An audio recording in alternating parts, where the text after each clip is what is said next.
In Akron, Ohio, June is typically the gloomiest and wettest month of the year. But on one particular morning in June of 2001, when Akron resident Jeff Zack poked his head out of his bedroom window, he was thrilled to discover that the sun was out and the sky was clear. Jeff immediately rushed to his closet to change into his yard work clothes. He pulled on a t-shirt, and then he zipped up a pair of beat-up old cargo shorts, and then he raced down the stairs, grabbed his pruning shears, and then dashed out the back door without even putting his shoes on. On the stoop behind his house, the 44-year-old gardening enthusiast / professional landscaper paused briefly to admire his work. Although Jeff's backyard was a pretty standard size and shape for an American house in the suburbs, it was filled with lush green grass that was always perfectly cut, and around the perimeter of the yard, Jeff had planted the colorful rose bushes that were just about to reach their peak bloom. After stepping down the few back steps, Jeff began marching across his beautiful grass toward his rose bushes to do some pruning. As he walked along, he smiled to himself, feeling certain he must have the best landscaping in the whole neighborhood. Jeff was a very competitive guy, and so he loved being the best at things. But as much as he'd love to say that he had some kind of magical touch with plants, the truth was, Jeff just understood how plants worked. Give them the right mixture of sunlight, soil, and water, and plants will reward you with fruit and flowers. Simple. But as Jeff lifted his pruning shears to make the first cut, he heard his wife Bonnie calling to him from the kitchen about breakfast being ready, and he was instantly reminded that people were not like plants. People were complicated. You could give them everything they ever thought they wanted, and still they'd be miserable. And as Jeff cut back the errant stems of his rose bush, he thought about how his relationship with Bonnie was a perfect example of this. Jeff and Bonnie had gotten married 15 years ago. At the time, they wanted the same things in life, stability and family, and they were both very physically attracted to each other. So, logically speaking, their marriage should have worked out perfectly. But it didn't, at least not to Jeff. Even though Bonnie had given Jeff the family and the stability he'd always wanted, and she still was very attractive to him, there were still times when Jeff just could not stand to look at her. And sometimes just the sound of her voice, even when she was doing something nice, like that morning calling out to him to let him know that she had made him breakfast, was like nails on a chalkboard for Jeff. And not because Bonnie was a bad person or bad wife. Really, it was the opposite. She was a great wife who'd given him everything he thought he wanted, but still Jeff just felt unhappy. And unfortunately, his unhappiness had led to bitter resentment of his wife. However, recently, Jeff had begun telling himself that it was him who needed to make changes, not his wife. And so, over the last month, Jeff had been making a very conscious effort to be kinder, more patient, and less hot-headed when he was around his wife and also his son. But every day was a struggle.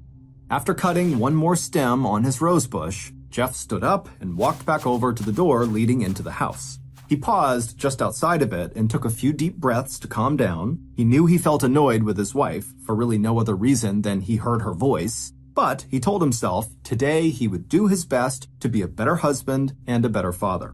Jeff wiped his feet on the mat, and then he opened the door and stepped inside. Less than an hour later, Jeff had fallen back into his old angry ways and was screaming at his wife Bonnie for no apparent reason and saying he wanted a divorce. Moments later, Jeff was storming outside, slamming the front door behind him. Once outside, Jeff clambered into his Ford Explorer SUV parked in the driveway, and after firing the engine up, he flew out of the driveway and just started driving.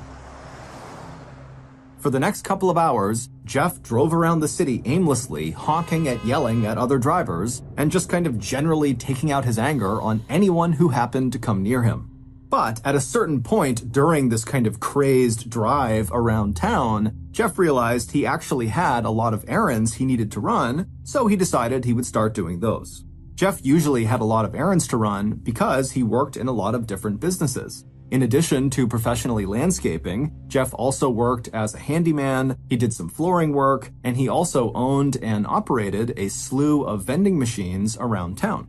As Jeff was getting ready to head to a hardware store for his first errand, he looked down and he realized he was very low on gas. So instead of going to the hardware store, Jeff decided he would go to BJ's. BJ's is a big American wholesale store, and it's where Jeff went every Saturday to buy items for his various vending machines.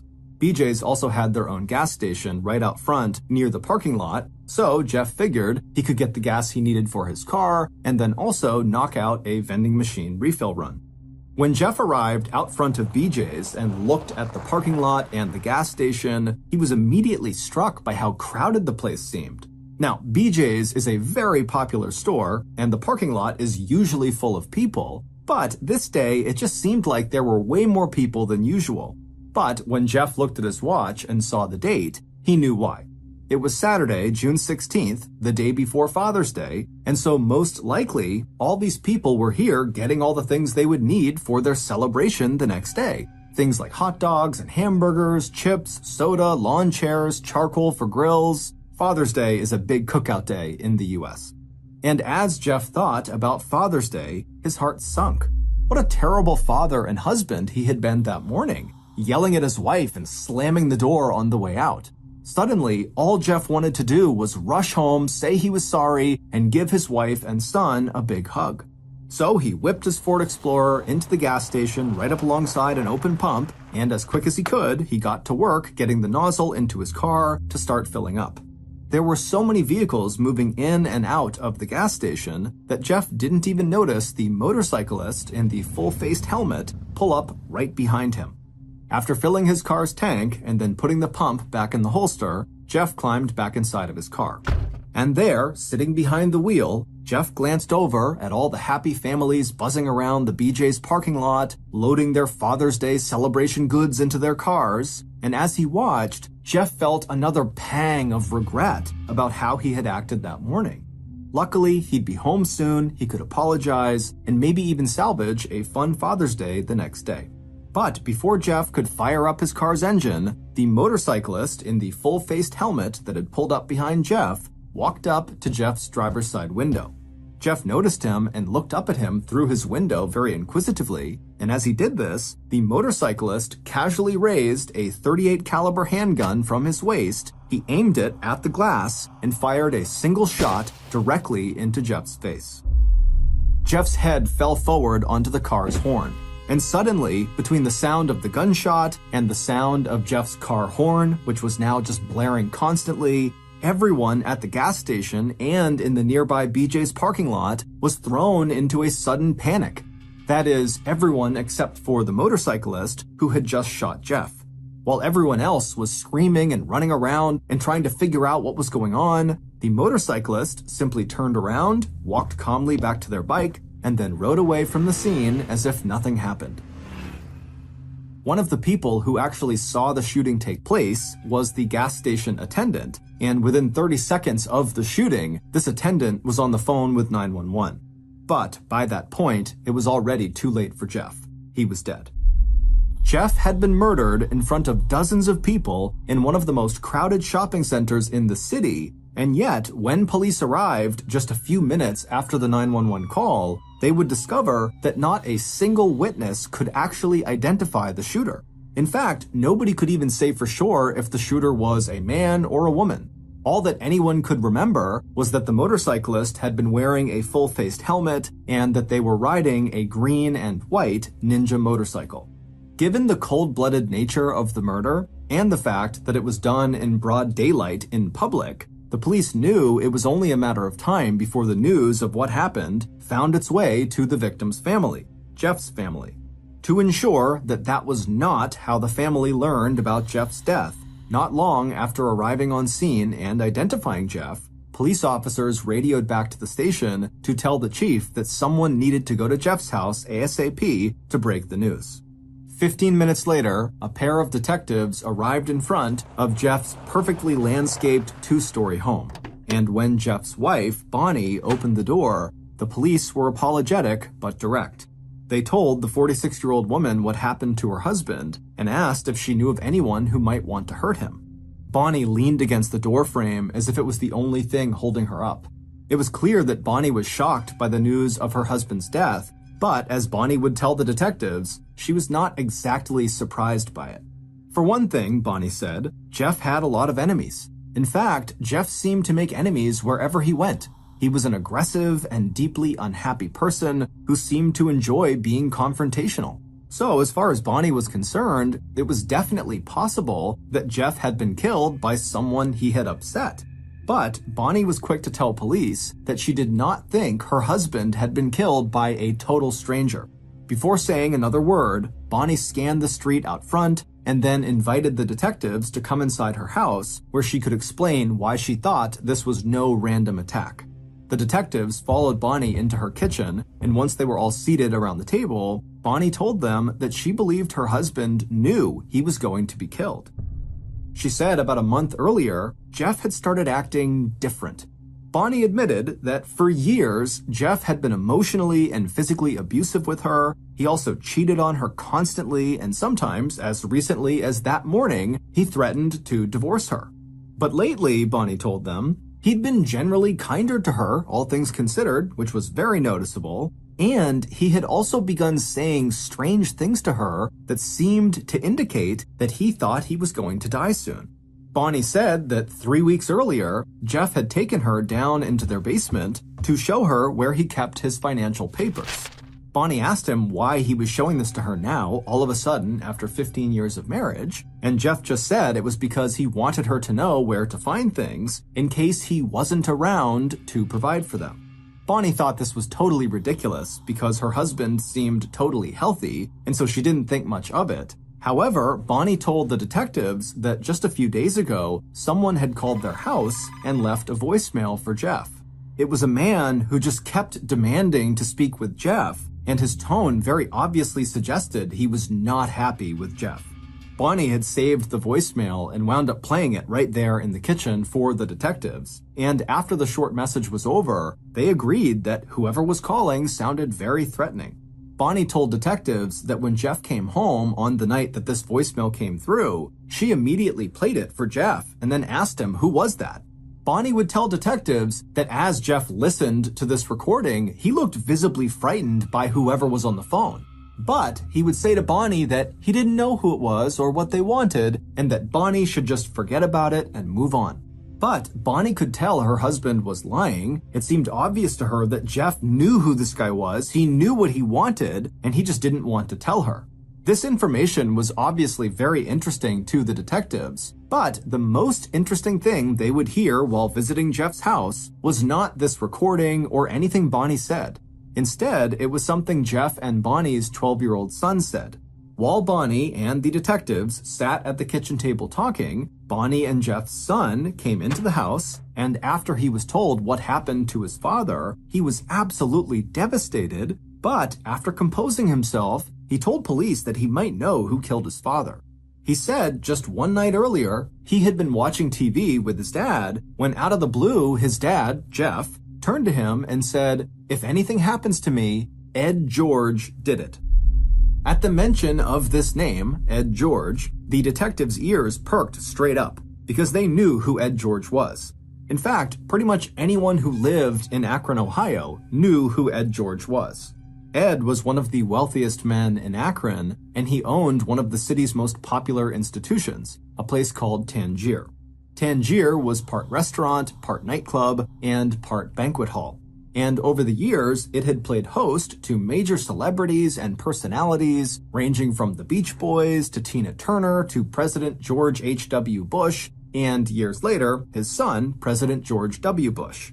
There had always been rumors that some of Ed's wealth might be tied to organized crime, but those rumors had never been substantiated. And as far as anyone could tell, Ed was an upstanding citizen. He was an active member of the Catholic Church and a devoted father of 7 kids. So why had Jeff told his son that Ed might hurt him someday? After talking for a while with the son and with Bonnie, the detectives left for the night. The next morning, when the detectives went into the station, they told their colleagues about what Jeff had told his son about Ed George. And in that moment, one of the detectives, a guy named Paul Callahan, suddenly remembered a strange interaction he'd had with Ed about 6 months back. Paul had known Ed for years. Paul was in an Irish folk band that used to play at Ed's restaurant, Tangier, every St. Patrick's Day, So it wasn't weird for Paul to get a social call from Ed every once in a while. But 6 months ago, when Ed called Paul on his office line at the police station, it was not for a social call. On this call, Ed told Paul that some guy had been harassing his wife, Cindy. Paul asked Ed if he knew who this guy was, and Ed said yes. Paul said, "Okay, who is it?"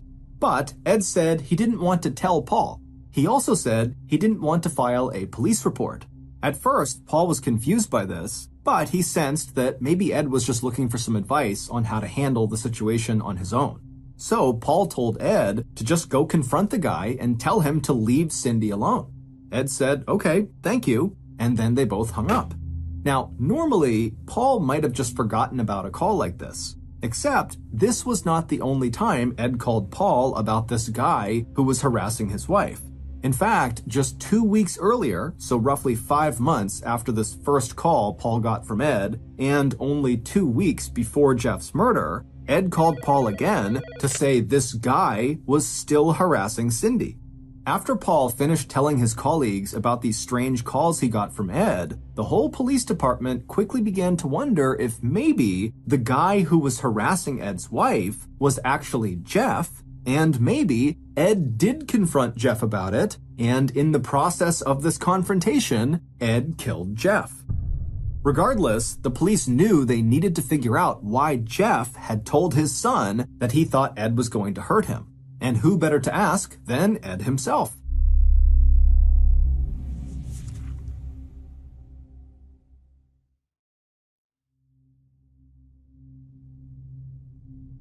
So the next day, a team of 4 detectives drove out to Ed George's house, located 20 miles outside of Akron.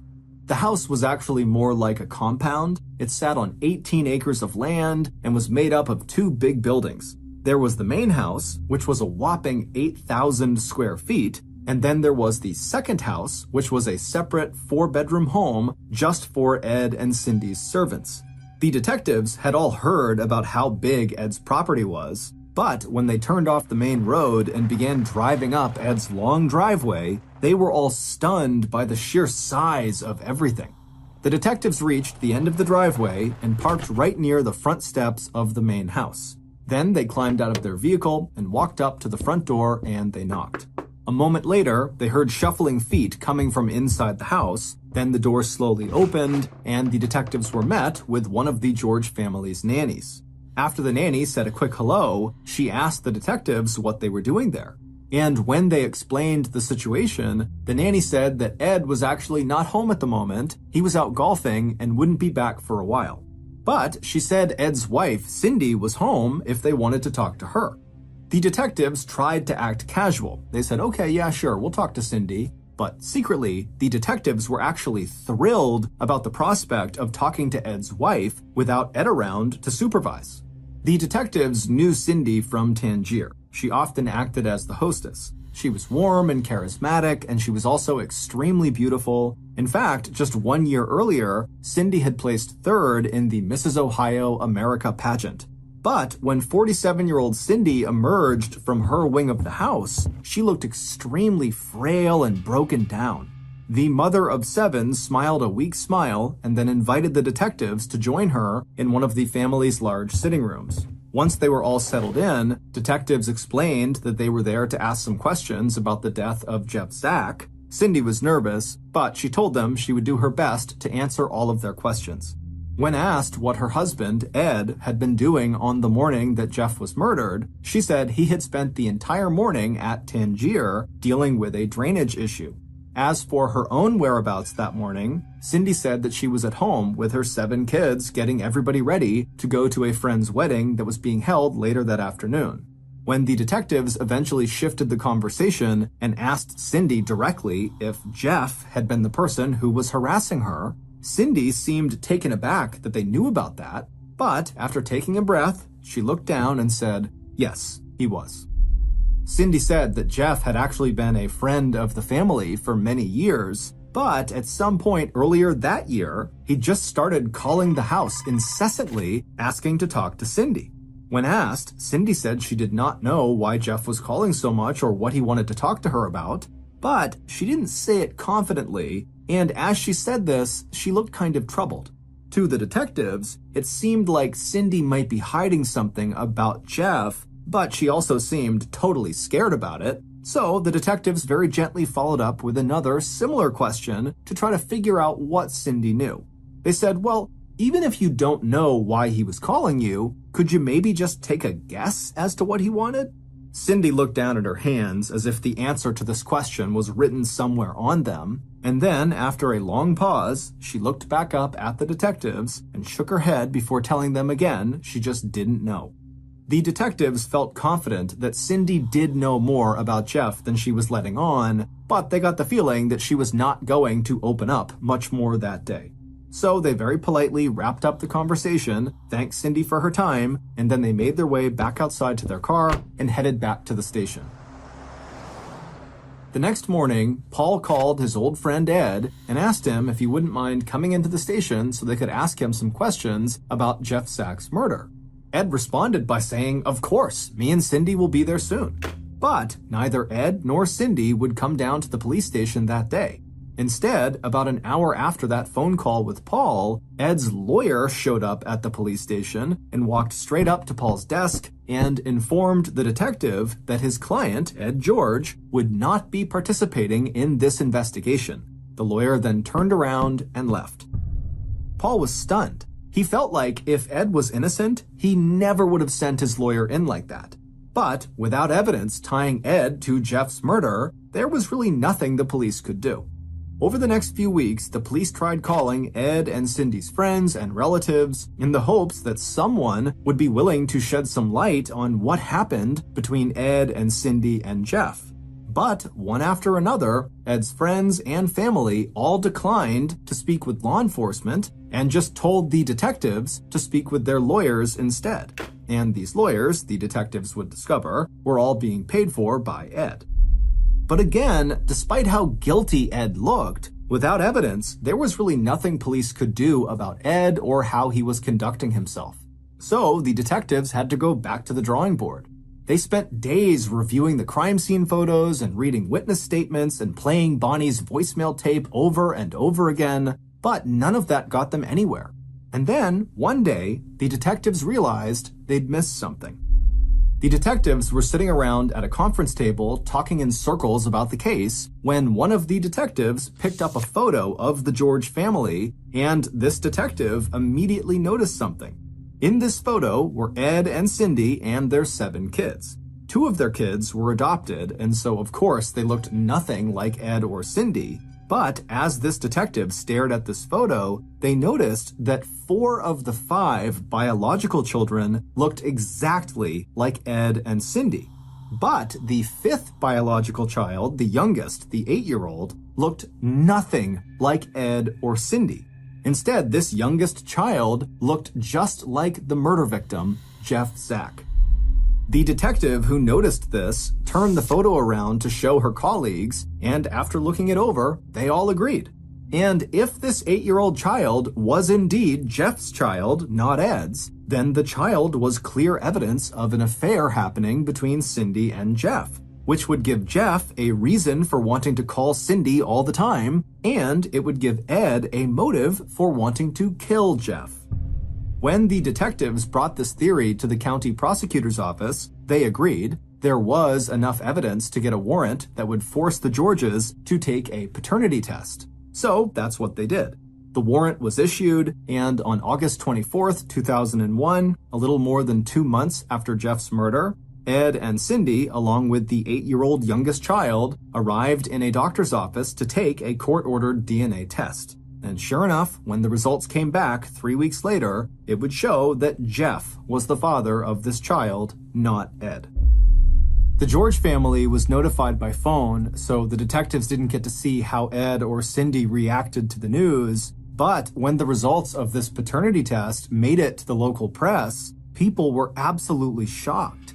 Ed and Cindy were like local celebrities, and they seemed like the perfect couple. So this news about Cindy's affair quickly swept through the city, and soon locals would begin openly speculating about the possibility that Ed had hired a hitman to murder his wife's lover, Jeff. And it wasn't just the locals who thought this was what happened. The police also suspected that this was a professional hit. And so they began scouring Ed's phone records, his bank statements, and questioned every Tangier employee willing to speak to them in order to find the evidence they needed that proved Jeff's murder was an assassination paid for by Ed. But after months of looking, they found nothing, and so it was starting to look like this case was going to go cold. However, about 1 year after the murder, a new tip would come into the station that would lead the detectives in a roundabout way to the home of a 40-year-old single mother named Christine Todero, and she would break the case wide open. Christine seemed to have no apparent connection to the case, but she believed that her ex-husband was the masked motorcycle-riding hitman, the man who killed Jeff Zack. And the reason she believed this was because one time, when she was speaking on the phone with her ex, he made this joke about him being the killer. But Christine suspected he was not actually joking, because during her brief marriage to him, 35-year-old John Zaffino had been violent and dangerous. In fact, Christine left him because he punched her 13-year-old son in the face and, in a separate incident, broke Christine's arm intentionally. When Christine listened to the mysterious voicemail that Jeff's wife Bonnie had shown police, where some guy was demanding to speak to Jeff, Christine's eyes shot wide open and she said, "Yes, 100%, that is my ex-husband, John." After that, detectives would run a search on any and all vehicles registered in John's name, and by noon, they had a full report in their hands. Everybody at the station got a copy of this report, and together, the detectives reviewed it line by line, scanning for anything that could tie John to Jeff's murder. And within minutes, the detectives found what they were looking for. According to the report, in May of 2001, less than 1 month before Jeff's murder, John had purchased a motorcycle from a dealership outside of Akron. And when police called that dealership, the manager told them that the bike John had purchased was a black ninja-style bike with a green stripe, just like the one ridden by the person who killed Jeff. Detectives would also discover that in that same month, John had also purchased a weapon, a .38 caliber handgun, the same kind of gun that killed Jeff. But while John certainly looked like the prime murder suspect, there were still 2 questions the detectives were struggling to answer. The first was, why would John do this? There was no connection between him and Jeff whatsoever. So was he just a hitman, potentially hired by Ed? Nobody knew. The second question was, how could John afford the very expensive motorcycle and gun? The police had done a lot of digging on John, and they knew he did not have very much money. In fact, John was so deep in debt, he couldn't even afford his own apartment. The police would spend months searching for the answers to these 2 general questions, and by the time John was arrested in September of 2002, detectives would be convinced that both of these questions actually had the same answer, and that answer was Sparky. Sparky was the nickname John had given to a woman he met one night in the summer of 2000, about a year before Jeff's murder. That summer, John was standing outside of a restaurant in Akron when he saw this woman, Sparky, walking toward her car. She was beautiful, she was alone, and to John, she looked really sad. So John walked up to her and started a conversation. And quickly, in this conversation, Sparky would tell John that she was married, to which he said he didn't care because he was married too, to Christine. John reached into his pocket and pulled out an old gum wrapper and then wrote his phone number on it, and then he handed the paper to Sparky and asked her to please call him that night after she got home so he would know she arrived safely. Sparky would indeed call John later that night when she got home, and they would chat for a while, nothing more.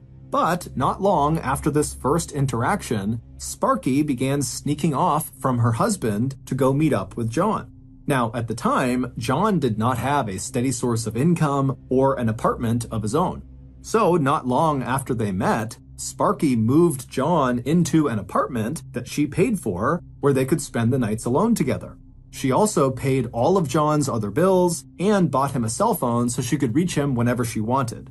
It was an extremely passionate love affair, but they both talked openly about the future and how maybe there was some way for them to be together long term. However, Sparky made it very clear that no matter what, she would never, ever leave her husband. Before she married her husband, she had nothing. She was a poor coal miner's daughter living in a 200-square-foot house with 3 other people. But now, through her husband, she had a home and she had some nice things, and so she was not prepared to give any of that up. However, things in Sparky's married life were far from perfect, as John would find out one night in January of 2001, roughly 6 months after meeting Sparky. That January night, Sparky called John hysterically crying. She told him that an ex-boyfriend of hers was giving her serious problems. It would turn out John was not the first man Sparky had had an affair with. It would also turn out that this other guy was not technically Sparky's ex-boyfriend, at least not yet. Sparky had been seeing this other guy for nearly a decade, and she had tried to break it off with him many times in the past, but each time he always figured out a way to rope her back in. But now that Sparky was with John, she finally had the courage to tell this other guy that it was really over. And so she had told him that she did not want to see him again or have any contact with him whatsoever. And this made the now ex-boyfriend absolutely furious. He started threatening to hurt Sparky and her children, and he threatened to expose their secret relationship to the public. Sparky was terrified and didn't know what to do. John's reaction to all of this was not being upset with Sparky for seeing another man. Instead, John's reaction was fear. He was scared that if this ex-boyfriend exposed Sparky, then Sparky's husband would divorce her, and suddenly Sparky wouldn't have all that money that she got from her husband, and so Sparky would not be able to pay for John's life. Because remember, Sparky is paying for John's apartment, she's paying all his bills, she's paying for everything. And so John couldn't have that happen. He needed to make sure Sparky and her husband stayed married for his sake. And so naturally, a plan was made to murder Sparky's very troublesome ex-boyfriend, whose real name was Jeff Zack. No one knows for sure if Sparky or John initiated this murder plan, but what investigators do know is that in May of 2001, about 1 month before Jeff Zack was murdered, Sparky withdrew $5,300 from her bank account. And then 3 hours later, John used that same amount of money to buy the black Ninja-style bike with the green stripe. Also that same month, John purchased a handgun from one of his colleagues at the trucking company where he worked. A couple weeks after that, John quit his job at the trucking company because, as John told one of his colleagues, his girlfriend was going to be, quote, setting him up in business. 1 week later, on Saturday, June 17th, 2001, the day before Father's Day, John suited up in full-body leather and put on a full-faced motorcycle helmet over his head. Then he rode his brand new motorcycle to BJ's Wholesale to wait for Jeff. John knew that Jeff would most likely swing by BJ's at some point that day because usually on Saturdays, Jeff would go to BJ's to buy candy to restock his vending machines. And so at 11:49 a.m., Sparky, aka Cindy George, mother of 7, called her lover and hitman, John, on the cell phone she had bought for him.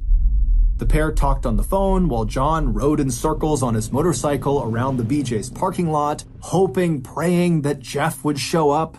That call would end at 11:56, just as John spotted Jeff pulling into the parking lot in his Ford Explorer. As Jeff pulled up to one of the gas pumps, John pulled up right behind him. Then, after Jeff had fueled his vehicle and gotten back inside, John got off his motorcycle, pulled the handgun out of his saddlebag, and then walked right up to Jeff's driver's side window, aimed his gun, and fired a single shot directly into Jeff's face.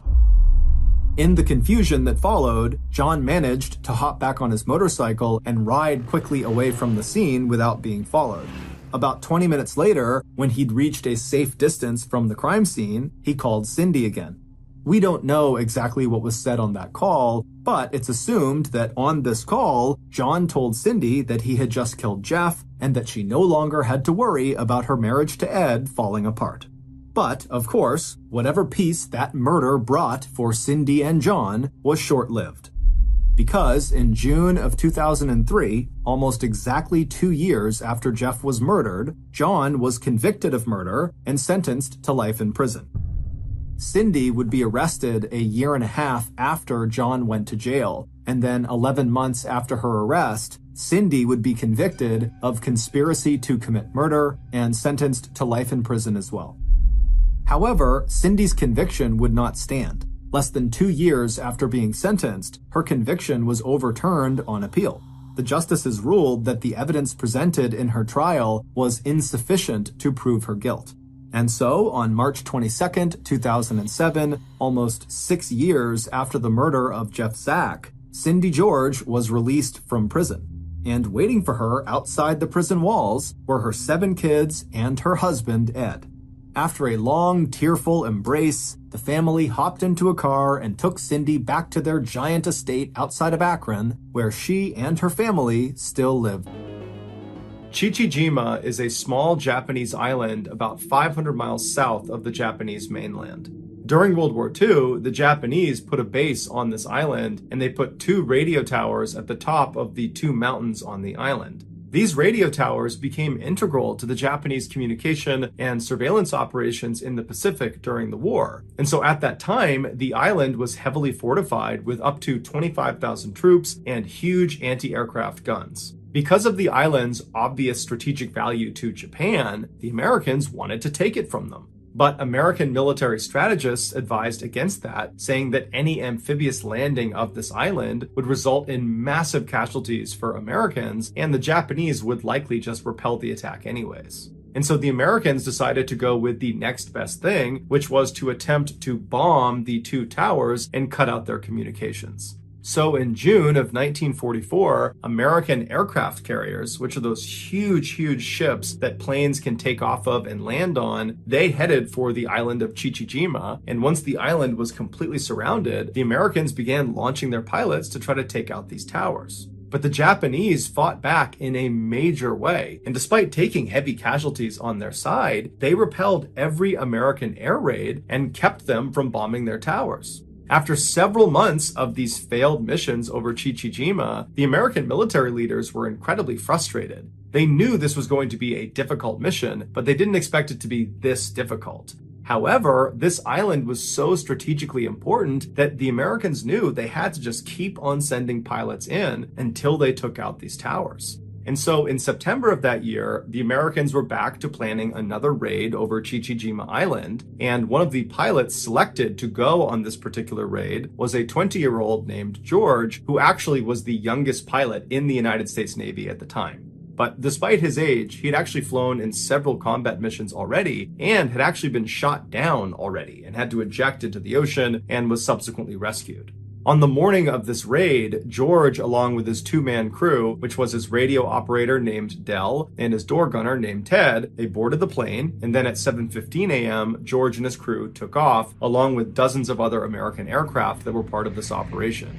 George immediately climbed above 8,000 feet because that would put them outside of anti-aircraft gun range. And so the way this mission would work is all these pilots would fly over the island, and then in order to drop their bombs, they would have to dive down below 8,000 feet and then manually drop their bombs and then try to get back up above 8,000 feet and out away from the island. And so George had run missions like this before, and so he was one of the first to actually make that dive down to the island. And as soon as he went below 8,000 feet, the island just erupted with anti-aircraft gun fire. And so all these rounds are coming up, flak is popping all over the place, and George almost immediately notices the side of his plane gets hit.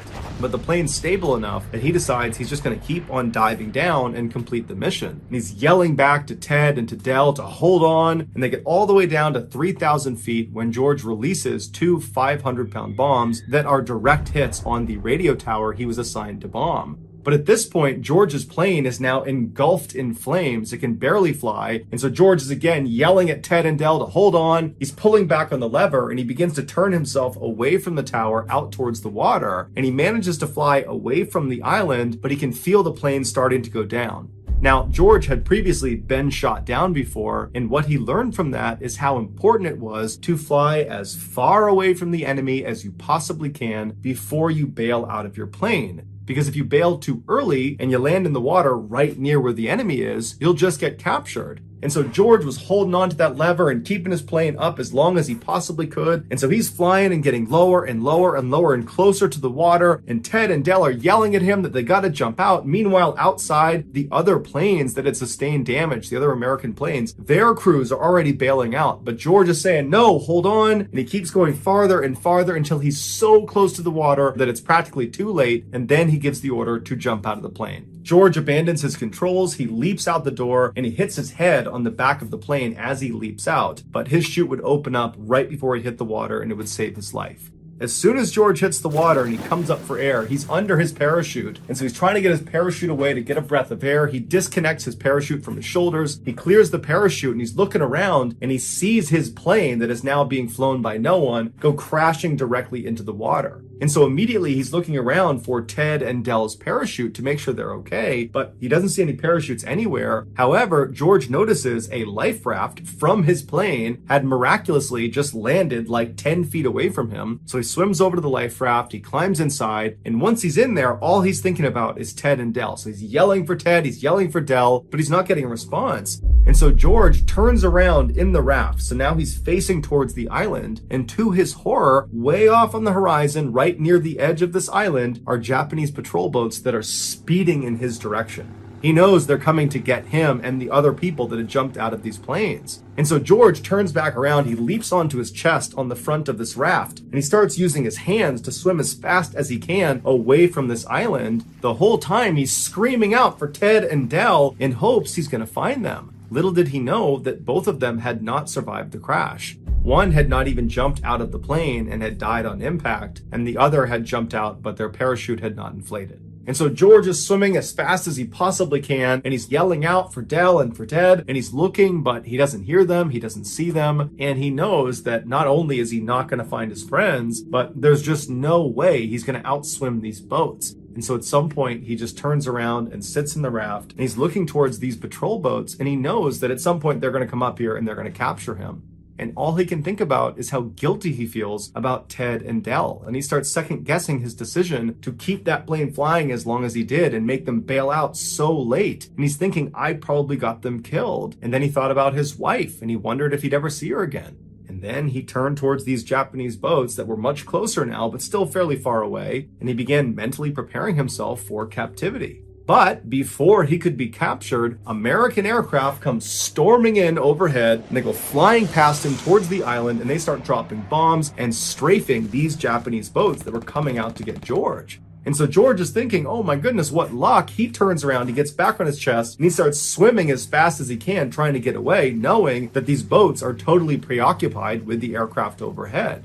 And for 2 hours, George used every ounce of strength he had to swim as far as he possibly could away from this island. But at some point, he was just so unbelievably exhausted, he just could not paddle any farther. And so he's just laying on this raft when he hears the sound of something coming out of the water. And he turns and he sees the periscope of an American submarine coming out of the water. And seconds later, the crew of this American submarine comes right up alongside him. They grab him out of the raft, they put him in the submarine, and he was saved.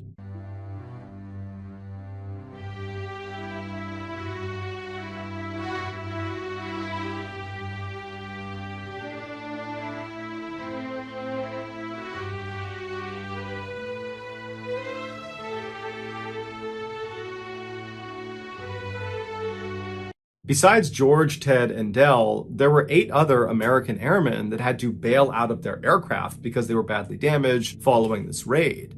And so originally, those 8 people were not recovered and they were believed to have drowned at sea. But that actually was not true. The US government figured out fairly quickly what happened to them, but the details of what happened to them were so gruesome, the government decided they did not want to tell anyone. They especially didn't want to tell the parents and loved ones of these 8 airmen because they believed if they heard the true account, that would be too traumatic for them. And so they made the details of these 8 deaths totally top secret. But 60 years later, in 2004, an author named James Bradley discovered transcripts from a post-World War II Japanese war crimes trial held in Guam, where Japanese military leaders confessed to what they did to these 8 captured Americans. This is the true account.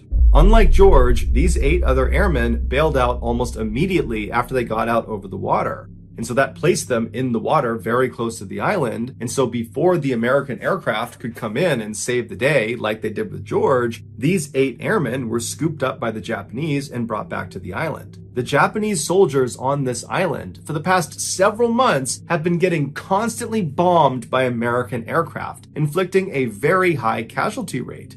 And so these soldiers hated the Americans and they wanted revenge against the Americans. And so suddenly you have these 8 American prisoners on this island with no one to protect them. And so what do you think happens? The Japanese decide they're going to exact their revenge on these 8 men. Within 24 hours of being captured, the 8 men were kind of huddled up in one section of the island when one of them, Marv Mershon, who was 19 from Long Beach, California, was grabbed by a Japanese commander, stood up and moved to the central area within their military camp, and they tied him to a tree. And this commander encouraged all of the other soldiers to beat and kick Marv. And so all day long, soldiers were coming up and just beating the crap out of Marv, and Marv is tied to the tree. He can't do anything. And these 7 other prisoners are forced to just watch because they can't do anything. And so that night, the same commander comes back and he unties Marv from the tree and he tells these 7 other prisoners to stay where they are. And this commander and several other Japanese soldiers, they take Marv and they march him away from the group into the jungle, and they march him over to this freshly dug grave.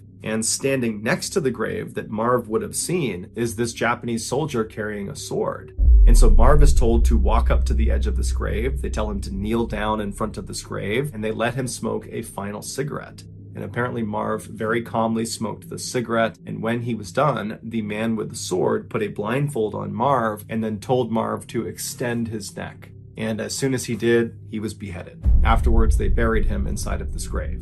That night, one of the high-ranking Japanese generals on the island, a man named Yoshio Tachibana, who was an alcoholic and was notorious for his sadistic tendencies with prisoners, he was sitting around drinking, having a good time, when he decided that his soldiers, they needed to prove they had what he called the fighting spirit. And the only way they could show they had this fighting spirit was by consuming human flesh. And so Tachibana ordered his soldiers to go exhume Marv from his shallow grave. And then Tachibana sent over one of his surgeons and he told him to remove Marv's thigh. So the surgeon goes over, he surgically removes Marv's thigh, he gives it to one of the cooks, and the cooks, they make this huge meal using Marv's thigh, and they serve it to Tachibana and his other high-ranking officers and some soldiers. And apparently, Marv's thigh tasted so good with soy sauce and with sake that Tachibana ordered his soldiers to go back and cut more meat off of Marv, which they did. Within a month of Marv's execution and consumption, Tachibana decided that he wanted to eat more human flesh, and he wanted his soldiers to eat more human flesh because he and a number of the other officers were superstitious that this could make them stronger and it would be good for their stomach and it would be good for their health. And so they decide they're going to kill more of the American prisoners and eat them. And so they brought the 7 remaining American prisoners out to the rifle range. And once they were all out there, one of the Japanese officers grabbed 25-year-old Floyd Hall from Missouri. They pulled him out of the group and they walked him over to the middle of this range and they tied him to a wooden stake in the ground. And once he was in place, Tachibana, who was there, he ordered the other Japanese soldiers to work on their bayonet work on Floyd Hall. And so one by one, these soldiers would go up and plunge their bayonets into Floyd Hall's chest, into his stomach, until he ultimately died. Once he was dead, Tachibana, who had brought along his surgeons for this very reason, he sent them out to remove Floyd's liver and his gallbladder right in front of the now 6 living prisoners. They're watching this happen right in front of them. And then once his liver and gallbladder have been removed and wrapped in cellophane paper to preserve them, the surgeons walked back and stood on the edge because they knew this was not the last execution of the day. And so the other 6 prisoners are looking around, wondering what's next. And then one of the commanders walks over and he grabs another one of the prisoners. His name was Earl Vaughn. He was 22 years old from Texas. And as soon as he was grabbed, he knew he did not want to face the same fate Floyd did. And so right away, he became defiant. He wanted to die more quickly, and so he began yelling Semper Fi at the Japanese, and he kept extending his neck and pointing up at his neck, indicating he wanted a clean and quick death. Behead me. And so the Japanese, they tried to strap him to this wooden post because they wanted the other soldiers to work on their bayonets with him, but it was just too difficult with Earl. He put up such a fight and he kept putting his neck out that finally one of the soldiers did pull him down and he was beheaded. And then again, the surgeons came running out into the field, and in plain sight of the now 5 remaining American captives, they removed Earl's liver and his gallbladder and then wrapped them in cellophane paper to preserve them. And then they took Floyd and Earl's organs and they went back to the cooks to have them prepared. And that night, all the high-ranking officers on the island feasted on Earl and Floyd. Within a few days of Floyd and Earl's murders, the other 5 captives were also executed in a similar fashion, one by one, in front of their comrades. And 2 of those remaining 5 were also consumed. And unfortunately, one of those 2 was not executed beforehand. Instead, they had pieces of their body surgically amputated, and then those pieces would get cooked and eaten. And when they were done eating them, they would just come back and cut off more and more and more until there was nothing left to eat. And at that point, that prisoner was executed. They did this in order to keep their meat fresh. After the war was over, 34 Japanese soldiers, including General Tachibana, were tried for war crimes for their atrocities they committed against these 8 prisoners of war. They were all found guilty and they were all hanged and buried in unmarked graves in Guam. The other men on the island that witnessed these atrocities and didn't do anything about it, or participated but in some sort of secondary way, they were also tried for war crimes, found guilty, and sent to jail, but all of them were released after 8 years. George was 80 years old when he finally learned about the atrocities on Chichijima Island that he so narrowly escaped. He, like everyone else that was learning about this, was horrified and disturbed, but more than anything, George felt a deep sense of guilt for having survived. But what we can all say for sure is that George did not waste his second chance at life. George H.W. Bush would go on to become the 41st president of the United States of America, and his son, also named George Bush, would go on to become the 43rd president of the United States of America. 2 world leaders who would change the course of history forever, who never would have been if George Sr. had bailed out of that plane near Chichijima Island just a few seconds earlier. Think about that.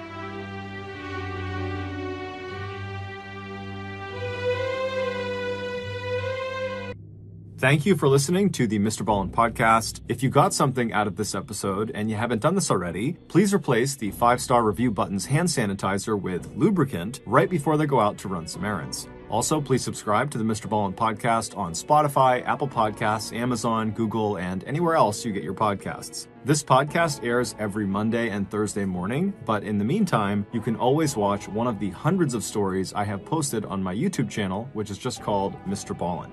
If you want to get in touch with me, please follow me on any major social media platform and then just send me a direct message. My username on all of these platforms is just @MrBallen, and I really do read the majority of my DMs. Lastly, we have some really cool merchandise, so head on over to shopmrballen.com to have a look. So that's going to do it. I really appreciate your support. Until next time, see ya.